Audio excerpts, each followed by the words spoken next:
Hello friend, आज हम second chapter के दीर्घ उत्तरी प्रश्न लेकर आए हैं जो कि आपके पेपर के लिए बहुत ही ज़्यादा उपयोगी हैं। और ये ना 5-5 नंबर के आते हैं। ठीक है, इसको अगर जिस बच्चे ने छोड़ दिया है तो समझ जाओ कि उसका थोड़ा सा स्कोर डाउन हो गया है। और ये कम से कम 2 या 3 आते हैं, आते तो 4 हैं, केवल 2 करने रहते हैं, अथवा अथवा करके देना रहता है। ठीक, इसमें हम सारे क्वेश्चन को हम क्लियर नहीं कर रहे हैं क्योंकि टाइम बहुत कम है, इसलिए हम जो मोस्ट इम्पॉर्टेंट हमको लग रहा है हम वही क्लियर कर रहे हैं। आज का हमारा पहला क्वेश्चन है, अधातुएं क्या होती हैं, उनके गुण धर्म को समझाइए। अधातुएं क्या होती हैं, उनके गुण धर्मों को समझाइए। जिन तत्वों में धातु के गुण नहीं पाए जाते हैं उन्हें अधातु कहते हैं। ठीक, जिन तत्वों में धातु के गुण नहीं पाए जाते हैं उन्हें अधातु कहते हैं, जैसे oxygen, nitrogen, carbon, sulphur, phosphorus, chlorine, bromine, iodine, hydrogen आदि अधातु के उदाहरण हैं। ठीक, अब इनके हमको गुण बताना है। अधातुओं के गुण क्या हैं? ये हल्का होता है। अधातु जो ना ये धातुओं से हल्का होता है। अधातुओं का घनत्व प्रायः धातुओं से कम होता है। गलनांक व क्वथनांक कम होता है इसका। अधिकांश अधातुओं का गलनांक व क्वथनांक धातुओं से कम होता है। ताप एवं विद्युत के कुचालक होते हैं ये। सामान्यतः अधातुएं ऊष्मा और विद्युत के अच्छे चालक नहीं होते हैं, किंतु ग्रेफाइट होता है। भंगुर, ये कठोर होने पर भी चोट लगने से टूट जाते हैं। यानी भंगुर यानी टूट जाना। ये कठोर तो होते हैं लेकिन चोट लगने से ये टूट जाते हैं। हथौड़े से पीटने पर चपटे नहीं होते हैं, लेकिन इसको यदि हम हथौड़े से पीटेंगे तो चपटा नहीं होगा। रंगहीन, यानी अधातु में कोई एक खास रंग नहीं होता है, मुख्तलिफ रंग होते हैं, विभिन्न प्रकार के रंग होते हैं। अधिकांश अधातुओं में चमक नहीं होती है सिवाय हीरे और आयोडीन के। अधातुएं तीनों अवस्थाओं में पाई जाती हैं। बच्चों इसमें ना हेडिंग बहुत ज़रूरी है। ये हेडिंग लिख के तभी लिखना, तभी उसके नंबर मिलेंगे, वरना नंबर नहीं मिलते, बहुत नंबर कटते हैं। और अगर आपको ये सेशन अच्छा लग रहा हो और आपके एग्ज़ाम के लिए यूज़फुल है तो हमारे चैनल को लाइक कर दीजिए और आने वाले चैनल को सब्सक्राइब जरूर से ज़रूर कर लीजिए, क्योंकि ऐसे ही हम जो ना प्रश्न उत्तर और मोस्ट इंपॉर्टेंट क्वेश्चन आंसर लेकर आते रहेंगे और आपको हमारी नोटिफिकेशन तुरंत मिल जाए। बेल आइकन को ज़रूर प्रेस कर लीजिएगा। अब इनके गुण को हम बताते हैं। अधातु जो है ना वो तीनों अवस्थाओं में पाई जाती है। तीनों अवस्थाएं यानी कि ठोस, द्रव और गैस।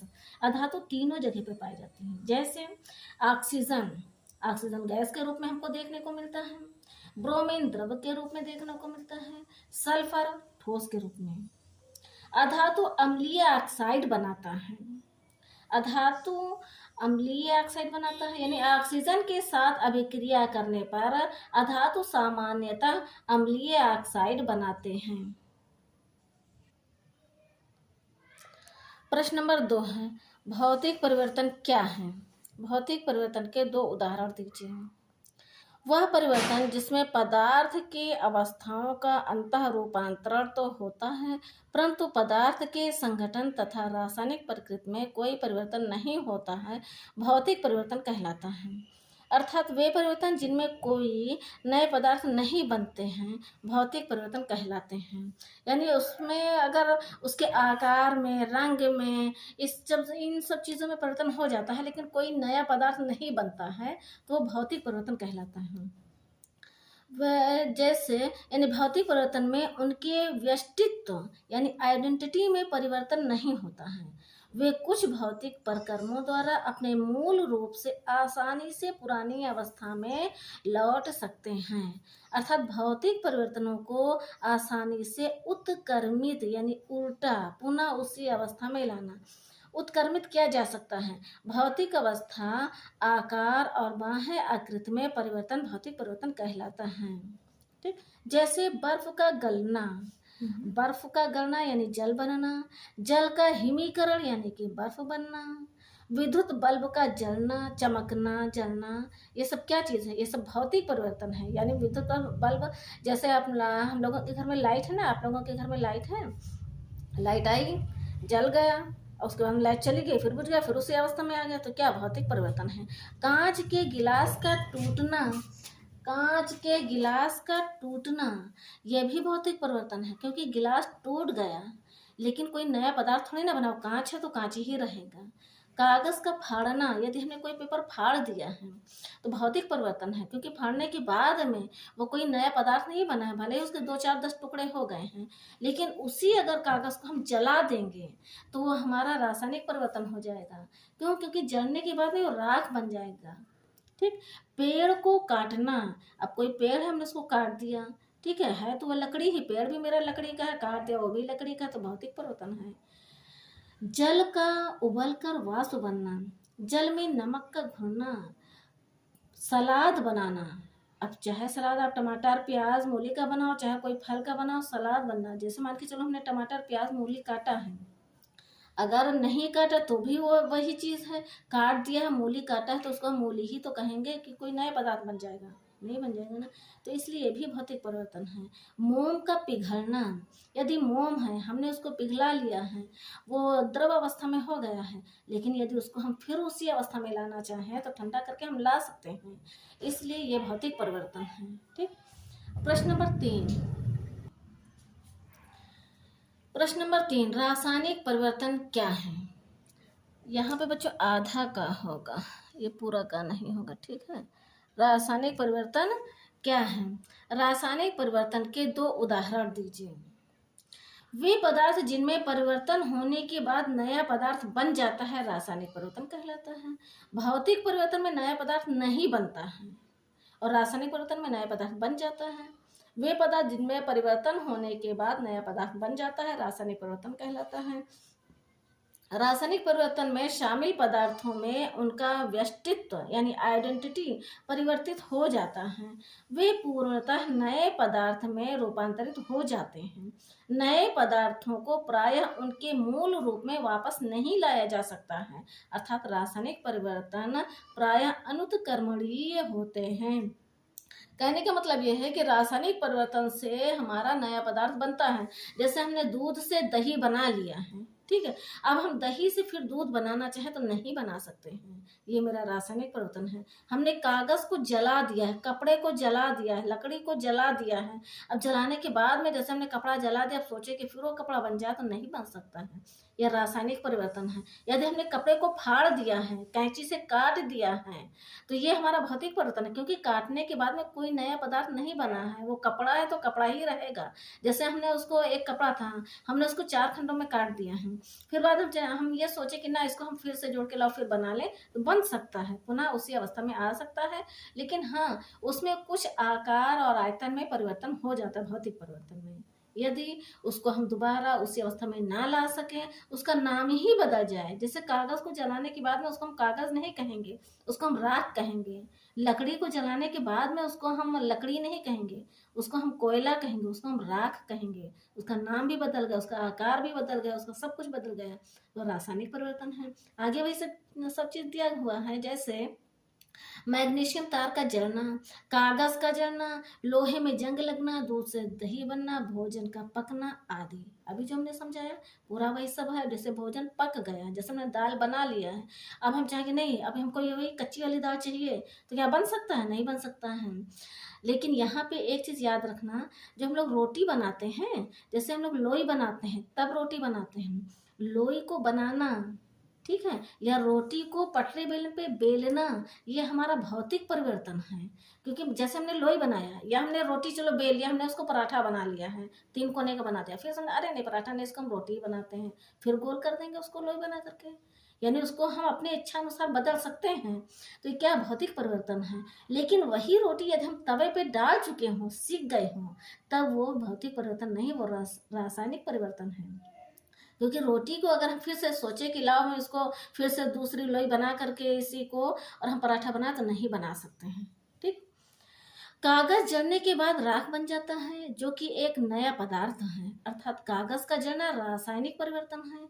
इसी प्रकार मोमबत्ती का जलना भी रासायनिक परिवर्तन है। मोम का पिघलना भौतिक परिवर्तन है और मोमबत्ती का जलना रासायनिक परिवर्तन है, क्योंकि मोमबत्ती जल गई, अब जलने के बाद में जो हमको मिला वो क्या मिला, कुछ भी नहीं मिला, पूरा जल जाता है, नीचे खाली हमको थोड़ा सा वो जो गिरता है मोम वही मिलता है। लेकिन अगर हमने कोई मोम पिघला लिया है उसके बाद फिर हम सोचे कि ला इसको हम उसी अवस्था में ले आए तो हम ला सकते हैं।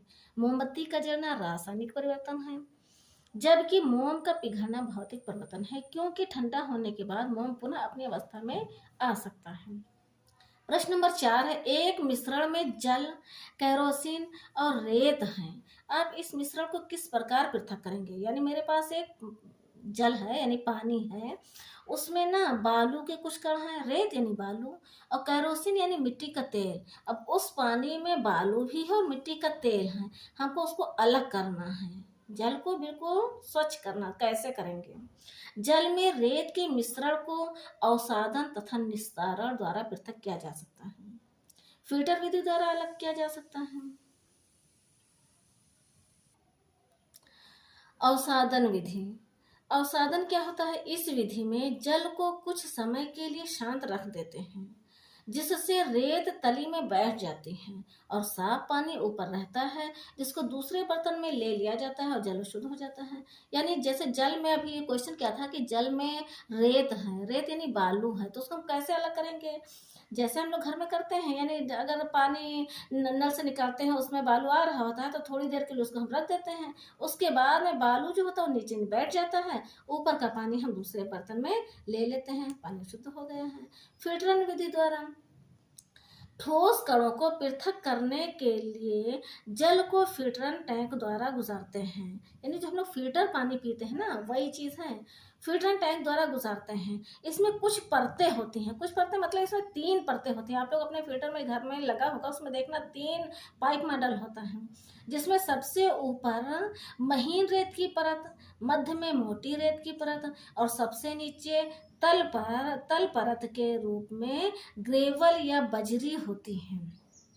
अशुद्ध जल को नली में डालते हैं, अशुद्धियां बजरी के परतों में शेष रह जाती हैं तथा शुद्ध जल ऊपर पहुंच जाता है।